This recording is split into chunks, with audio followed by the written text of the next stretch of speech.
What's up guys? In today's video, I'm going to reveal my team for matchday 1.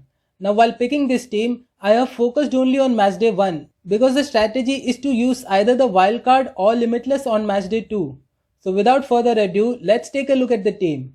This is the FPL Lounge, and if you have not subscribed to the channel yet, then hit that subscribe button and the bell icon next to it for all the latest updates. My first choice goalkeeper is Gianluigi Donnarumma from Italy. He's priced at 5.5 million, so he's not cheap. But Italy is one team that I trust the most when it comes to clean sheets. They last conceded a goal in October of 2020 and haven't conceded a goal for the last 8 games. They are gonna play at home against Turkey on matchday 1, and I'm expecting Donnarumma to keep a clean sheet. For Italy, he has kept 15 clean sheets in 26 games, which is amazing. My backup keeper is Lukas Hradecky from Finland, 4 million keeper who is expected to start. He has kept 25 clean sheets for Finland in 65 games, kept 6 clean sheets in 9 games during the Euro qualifications. He has a tough game against Denmark though. Moving on to the defense, the first player on my team is Thomas Meunier, who is a right back for Belgium, but he mostly plays on the right of the midfield for them. For Belgium, he has 7 goals and 14 assists in 47 games. Now Belgium do not have a great defensive record. In the last 10 games, they have only kept 2 clean sheets. But I'm banking on Meunier to chip in with some points against Russia on matchday 1. Next up is Leonardo Spinazzola from Italy. As I said earlier, I'm banking on the Italian defense, and that is why I'm doubling up on them in defense. Spinazzola has 4 goals for Italy in 14 games. He is expected to start as the first choice left back ahead of Emerson. But here's the thing about Italy. They play the opening game of the Euros, and the lineups for the game against Turkey will be out before the transfer deadline. So right now I have Spinazzola on my team. If he doesn't start, then I will replace him with someone else. The next defender on my team is Pau Torres from Spain. He has only played 8 games for Spain so far, but he is expected to start as a centre back alongside Aymeric Laporte. At 4.5 million, he is a great way into a pretty decent Spanish defense. He plays against Sweden on matchday 1. Next in defense is Joachim Mæhle from Denmark. For Denmark, he has scored 2 goals and provided 1 assist in 9 games. Denmark are quite a good defensive side. They have kept 3 clean sheets in their last 5 games. Against the smaller teams, they have a nice record. So against Finland on matchday 1, I fancy them to keep a clean sheet. The last defender on the list is Owen Wijndal from the Netherlands. He plays as a left back for them and seems to be the first choice. He has only played 8 games for the Dutch and has provided 3 assists in those games. Now Netherlands are not too solid at the back, especially without Van Dijk. They have a fixture against Ukraine on matchday 1, and Ukraine could cause them some problems, to be honest. But nonetheless, at 4.5 million, Wijndal is a pretty decent shout. Let's look at my midfield now. The first player is Ferran Torres from Spain. He has 6 goals in 11 games for Spain, which includes a hat-trick against Germany as well. He plays against Sweden on matchday 1. Next in midfield is Mason Mount from England. Now of all the players on my team, this is a pick that is the most uncertain.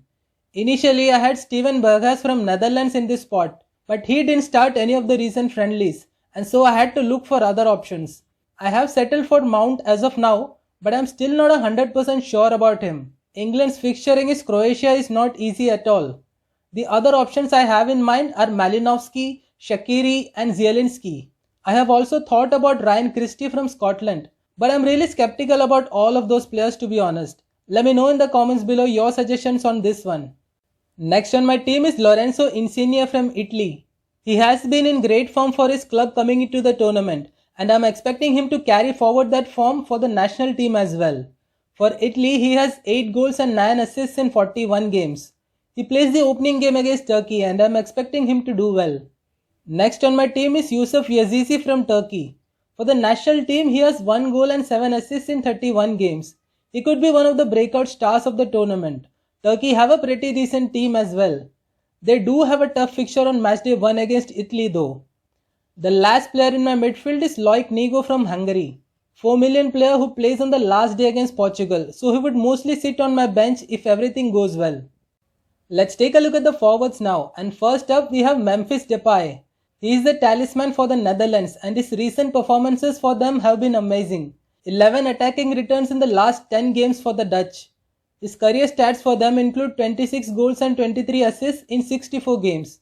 He's on penalties for them, he's on free kicks, He probably will take corners as well, and he is the most crucial player for the Netherlands.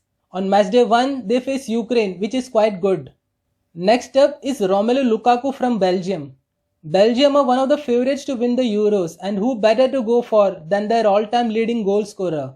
60 goals and 14 assists for the Red Devils in 93 games. He is also coming into the tournament at the back of probably his best club season ever. He was the best player in Serie A this season. Belgium have a nice game against Russia on matchday 1 as well. And the last player on my team is the GOAT himself, Cristiano Ronaldo. I have been a great fan of his, and this could be his last major tournament for his national team, and I really don't want to miss this opportunity of picking him in my fantasy team. The joint highest goal scorer of all time at the Euros, most number of international goals among active players. He has 103 goals and 41 assists for Portugal in 174 games. On matchday 1, he faces Hungary, a team against whom he scored twice at the last Euros. Now the other forwards that I had in mind were Harry Kane and Lewandowski. But if you consider the fixtures, then I think Ronaldo, Lukaku and Depay have comparatively easier fixtures than Kane, at least on matchday 1. As for Lewandowski, it really came down to the quality of the team that he plays for. No offense to Poland, but from a creativity point of view, I think Netherlands, Belgium and Portugal are ahead of them. So this is how the team is set to line up for the first match. I have 4 players for the opening game, 3 Italians and 1 Turkish. The substitution window will open after the Turkey vs Italy game, and that would give me an opportunity to substitute out any player who doesn't do well in that game. Captain for the first game would be Lorenzo Insigne. If he doesn't do well, then I will hand over the armband to Lukaku for his game against Russia. If he fails, then the next captain would be Memphis Depay. If he doesn't do well, then on the last day I will give the armband to Ronaldo. So I have a good captain option for each day. Alright, so that's it for today. If you liked the video, then please show your support by pressing the like button and sharing the video with your friends. Thank you for watching.